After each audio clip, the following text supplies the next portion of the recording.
Jemima stood dumbfounded as Hannah jotted something down onto a piece of paper. "You ever need a sitter, you just call Okies Han," she said, and handed her the paper and pinched the stunned girl's cheek before running off, shouting, "Bye baby," as she faded out of sight. Jemima sat down on her bed, the paper Hannah had given her sitting in front of her. "Adult baby, what's that?" she asked herself. Jemima set the paper on her nightstand and opened her laptop. She typed in "adult baby" into the search box and opened the first page that came up. Her eyes went wide as she looked at pictures of adults dressed like babies and playing like babies.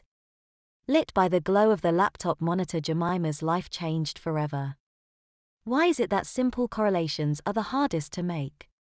I've always thought that my incontinence made me like a baby, but never would have imagined that wearing diapers could literally make me into a baby. I guess it's hardwired into certain people's brains or something, that you can take something like wearing a diaper and turn it into a lifestyle. I'm left to wonder though, if certain people are wired like that for life as some claim to be, can someone become that way after the fact? "Hello, Earth calling Jemima." Kim's voice came from somewhere nearby.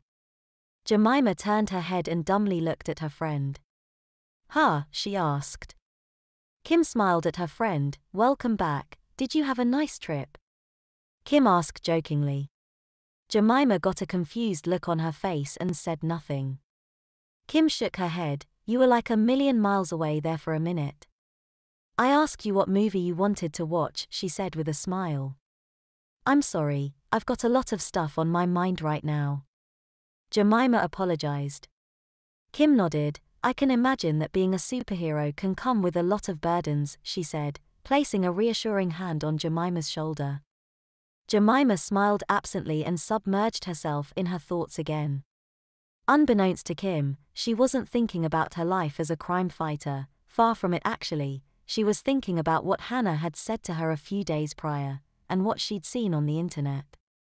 Jemima was thinking about how she was going to handle this new turn of events, and what it would mean for her life. "So, is this your regular hangout spot?" a familiar voice asked from behind her. Jemima turned to see Hannah standing in the doorway of the rooftop entrance. She shook her head softly and smiled. "This is where the clockwork attacked and I got my powers," she said thoughtfully. "The whole thing seems like a distant dream, like it happened forever ago," she said, smiling again.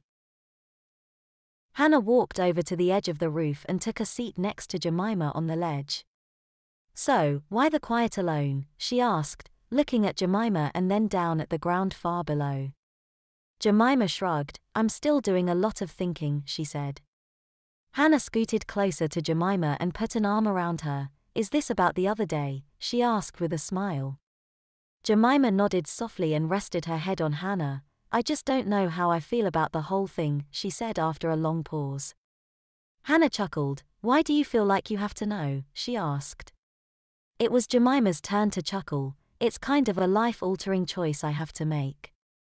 I mean, giving into my curiosity and embracing this other lifestyle means giving up the adulthood that I've fought so hard to keep in check despite my handicap. On the other hand, maybe the reason that I've had to fight so hard to be seen and treated like an adult is because I'm not meant to be," she rationalized. Hannah nodded. "Good points, but there's only one problem," she said.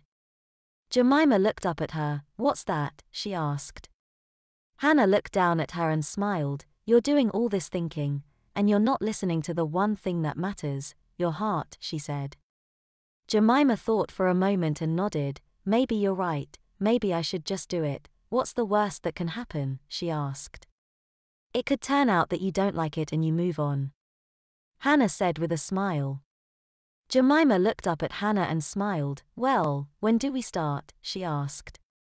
"When do we start?" the robotic voice asked. "We will begin wave 1 within the next few days. We'll gradually increase the number of clockwork forces in the city before we initiate your takeover, my lord," the man said to the hulking robot. "Excellent.